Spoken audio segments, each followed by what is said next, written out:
Doctor VP Kulkarni sir. आपल्या महाविद्यालयातील zoology प्राणीशास्त्र विभागाच्या वतीनं ओझोन संरक्षण दिन या निमित्त आयोजित या कार्यक्रमामध्ये व्यासपीठावर उपस्थित महाविद्यालयाचे पितामह भीष्म आणि वनस्पतीशास्त्र विभाग प्रमुख डॉक्टर सदानंद आयताल सर आणि ज्यांनी हा कार्यक्रम आयोजित केलेला आहे असे प्राणीशास्त्र विभाग प्रमुख थावरे सर, सूक्ष्मजीवशास्त्र विभाग प्रमुख आतनूरकर सर आणि आपले ग्रंथपाल doctor Anil Jadhav sir, Deshmukh sir, Jambhalikar sir, DS Kulkarni sir आणि उपस्थित सर्व तुम्ही विज्ञान शाखेचे सर्व विद्यार्थी बंधूंनो आणि भगिनींनो. मी आत्ता आयताल सरांना पितामह भीष्म असं म्हणालो. याच्या पाठीमागं सुद्धा एक निश्चित असं कारण आहे. तुम्हाला माहिती असेल की नसेल, सेकंड इयर थर्ड इयरचे पण विद्यार्थी आहेत ना. थावरे सर ज्यावेळी जॉईन व्हायच्या अगोदर झुलॉजीचे पिरियड कोण घेत होतं माहीत आहे तुम्हाला? झुलॉजीचा अभ्यासक्रम कोण संपवत होतं, कोण शिकवत होतं? तर डॉक्टर आयताल सर आणि डॉक्टर आतनूरकर सरसुद्धा.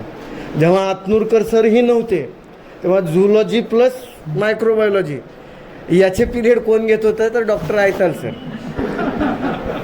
म्हणजे तुमच्या बॅचेस येण्यापूर्वी, म्हणजे एका अर्थानं जे काम ओझोनचा लेअर करतोय ते काम बॉटनी डिपार्टमेंटसाठी, मायक्रोबायोलॉजी डिपार्टमेंटसाठी आणि झुलॉजी डिपार्टमेंटसाठी कुणी केलेलं आहे? डॉक्टर आयताल सरांनी. हे लक्षात घ्या. आणि म्हणून पितामह भीष्म मी उगीच म्हणत नाही. तर त्या पद्धतीनं त्यांनी कवच दिलेलं आहे.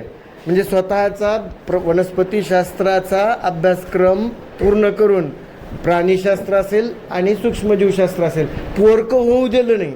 म्हणजे ते डिपार्टमेंट पोरकं होऊ दिलं नाही. आता सक्षम झालेली आहे, तरी सरांचं मार्गदर्शन नेहमी लागणारच. तर या पद्धतीचं आपला हा जो कार्यक्रम आहे अतिशय छान अशा प्रकारचा कार्यक्रम थावरे सरांच्या मार्गदर्शनाखाली सर्व विद्यार्थ्यांनी अरेंज केला, म्हणजे डिपार्टमेंटनं अरेंज केला.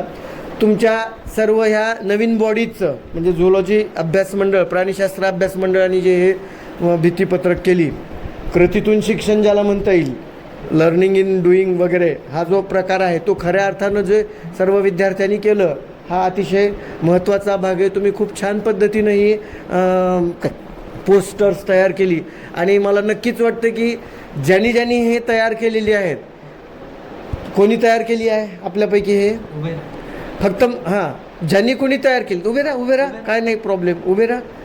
ज्यांनी कोणी तयार, आता उभं राहिलं आहे तुम्हाला हे व्हायलं काय? ज्यांनी कोणी तयार केली आहे मला सांगा. तुम्हाला 1000 रुपये दिले, 1000 रुपये मिळाल्याचं समाधान तुम्हाला जास्त असणार आहे का हे तयार करण्याचं समाधान जास्त असणार आहे? कोणत्या दोन गोष्टीतलं तुलनात्मक समाधान जास्त कशात वाटेल तुम्हाला? कशात वाटेल? कृती करण्यात जे काहीतरी नवीन तुम्ही माहिती घेतली, इन्फॉर्मेशन घेतली, बसा जी इन्फॉर्मेशन घेतली, जे नवीन ते तयार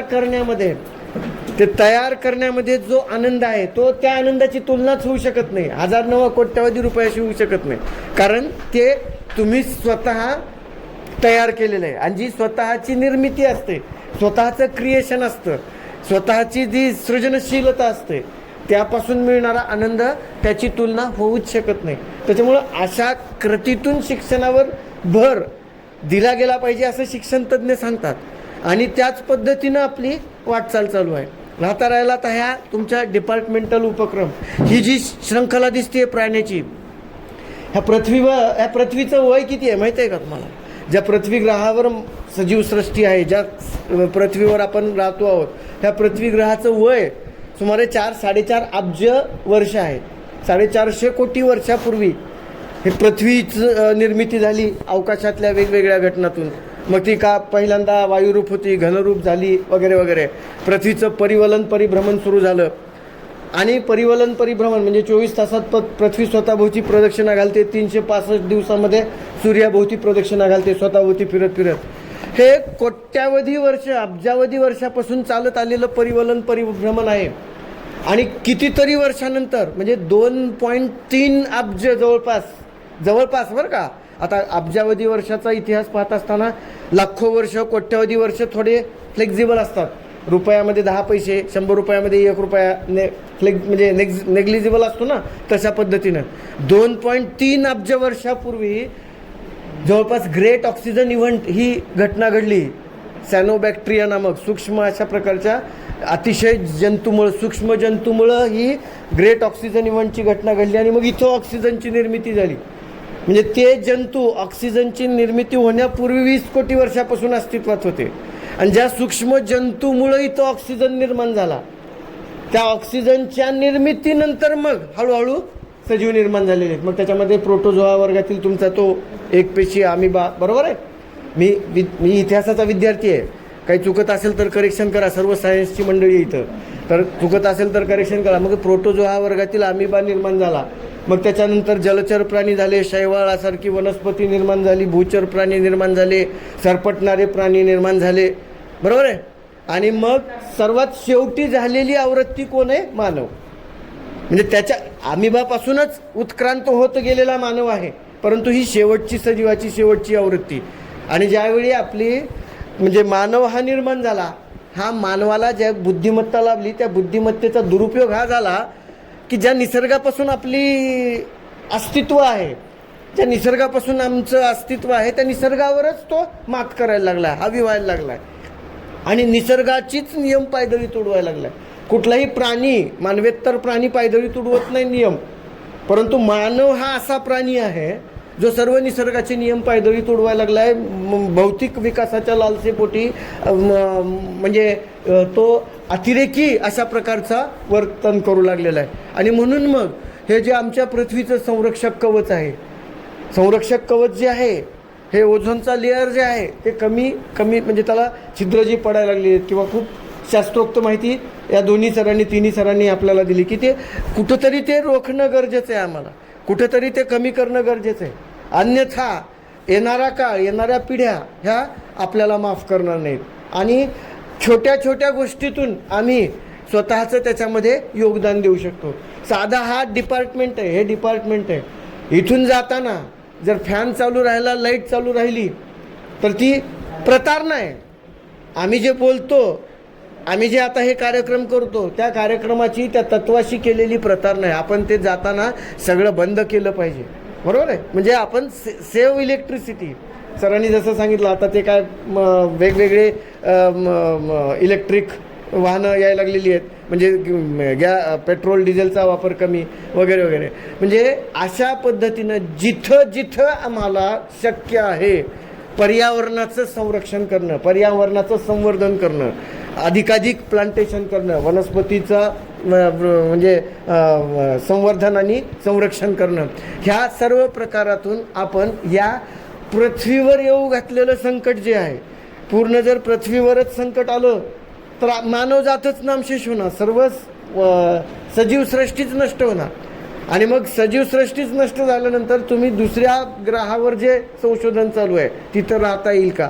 तिथं राहता यायचा प्रयत्न फार दूर आहे. अगोदर इथं राहण्यासाठीची जी निसर्गाची नियमावली आहे त्या नियमावलीचं आपण पालन करणं गरजेचं आहे.